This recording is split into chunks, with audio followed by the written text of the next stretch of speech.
Les immigrés sont confrontés à beaucoup de problèmes, à d'énormes difficultés, surtout à l'entrée en terre marocaine, comme je l'ai dit tantôt.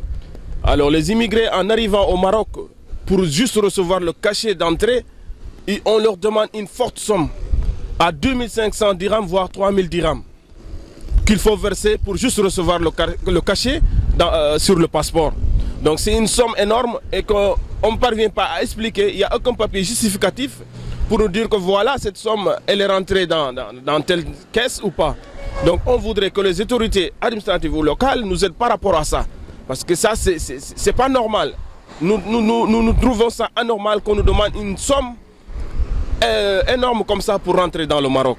Nous sommes tous humains, nous sommes tous des humains. Nous avons le droit d'entrer dans le Maroc comme nous avons le droit d'entrer dans les autres pays. Ici, sur place, dans la localité de Dakhla où nous vivons, il y a quelques problèmes auxquels nous nous confrontons, à savoir, par exemple, le système de travail.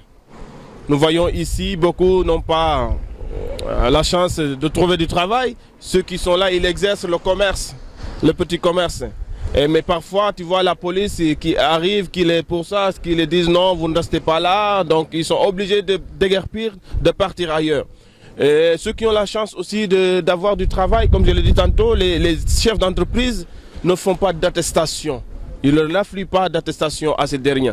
Donc nous appelons encore une fois de plus aux autorités, aux chefs d'entreprise de nous aider à avoir des attestations et des contrats de travail. Précisément à cette frontière terrestre, à la frontière terrestre de Dakhla, on dénonce des corruptions, des pots de vin qui sont versés aux autorités douanières pour le passage.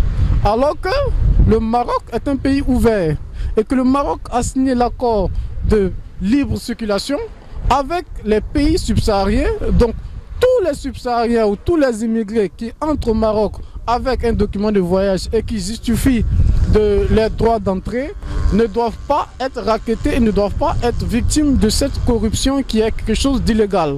Donc nous interpellons les autorités marocaines à faire face à cette situation et à prendre des mesures pour qu'elle puisse être réglée rapidement. À Dakhla, il faut le dire que c'est essentiellement des problèmes dus souvent à l'irrégularité, c'est-à-dire le fait de vivre dans des situations irrégulières, ne pas avoir de carte de séjour. C'est ça le principal problème. Donc il faut régulariser pour que les gens puissent monter des projets. Parce que quand vous n'avez pas de carte de séjour, vous ne pouvez pas monter un projet qui puisse être financé par des institutions ou bien par l'État. C'est le principal problème. Mais par contre, dans d'autres zones, on rencontre d'autres problèmes dus à des rafles, à des violences, à du racisme et autres. Mais à Dakhla, il n'y a pas de violence, il n'y a pas de racisme. Mais il y a la situation irrégulière des migrants qu'il faut régler. Les problèmes qu'on confronte à la frontière du Maroc, mais nous on quitte chez nous avec des problèmes d'économie et tout. Mais on vient au Maroc pour trouver une vie meilleure. Mais la rentrée de la frontière, si on te demande là-bas 2500 à payer, ça c'est un autre cas très grave. Parce qu'on quitte des problèmes pour venir au Maroc. Donc 2500, vraiment, moi je trouve que ça c'est trop. On veut rentrer au Maroc sans payer aucun sou. À Dakhla, les problèmes qu'on rencontre à Dakhla, le plus souvent que les migrants qui travaillent dans des entreprises, ils ont des problèmes d'avoir, ils travaillent 12 heures de temps pour 100 dirhams. Ça c'est un problème. Et le deuxième problème, c'est d'avoir l'accès à l'attestation du travail. Même pas contrat de travail, avec l'attestation du travail, les migrants vont avoir leur carte. Parce que 90% des migrants travaillent dans des entreprises. Donc on demande vraiment de donner des attestations aux migrants.